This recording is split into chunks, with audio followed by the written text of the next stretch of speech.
அனைவருக்கும் வணக்கம். Weekly post market report பார்க்கலாம்.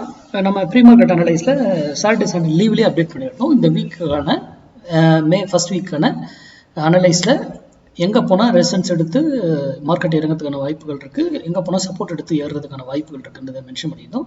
அது என்ன நடந்திருக்கான்னு பார்க்கலாம். நம்ம வீக்லியில் இதாக இருக்கும்போது இந்த இடத்துல இருந்தது மார்க்கெட்டு. அப்போ நம்ம சொல்லியிருந்தோம் 24,352 போனால் ரெசிஸ்டன்ஸ் எடுத்துட்டு இறங்குறதுக்கான வாய்ப்புகள் இருக்குது. Stop loss 24,442. அதே பை வந்து 23,758 வந்தால் பை நியர் அங்கே வந்து எடுக்கிறதுக்கு வாய்ப்பு இருக்குது. 23,648 ஸ்டாப் லாஸ்ன்னு சொல்லியிருந்தோம். அது என்ன நடந்திருக்கா இல்லையா அப்படிங்கிறத பார்க்கலாம். அதுக்கு முன்னாடி அங்கே இதுவான மார்க்கெட்டு நேராக இங்கேருந்து போயிட்டு நான் என்ன சொல்லியிருக்கேங்க, மினிமம் 100 பாயிண்ட்ஸ் கிடைக்குன்னு சொல்லியிருக்கேன்னா 150 பாயிண்ட்ஸ் இறக்கிட்டாங்களா? ஓகேங்களா? எக்ஸ்பைரியோட இது முடிஞ்சது இதனுடைய வேல்யூ. அதே போல் இங்கே போயிட்டு டச் பண்ணிவிட்டு இங்கே எடுத்திருந்தா இன்னும் அதிக ப்ராஃபிட்ஸ். கரெக்டுங்களா?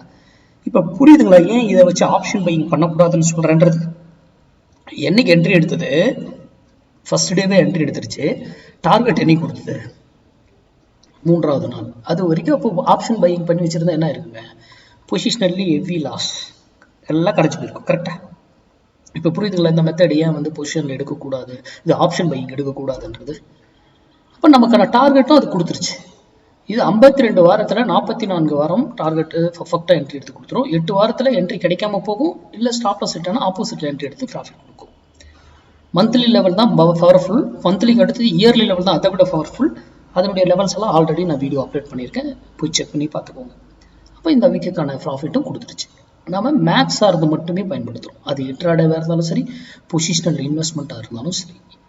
ஏன் நம்ம போடுற வேல்யூ முன்னாடியே சொல்கிறோம், அந்த முன்னாடி அந்த இடத்துல வந்து அதுவே மேட்ச் பண்ணி ஏன் ட்ரேட் ஆகுது, அந்த இடத்துல வரும்போது மட்டும் ஏன் ரெசிஸ்டன்ஸ் எடுக்குது? நம்ம தான் மேக்ஸ் படி தானே போட்டோம். நான் போய் ட்ரெண்ட் லைனை போட்டு இங்கே இது இருக்குது அப்படின்னு போடலையே.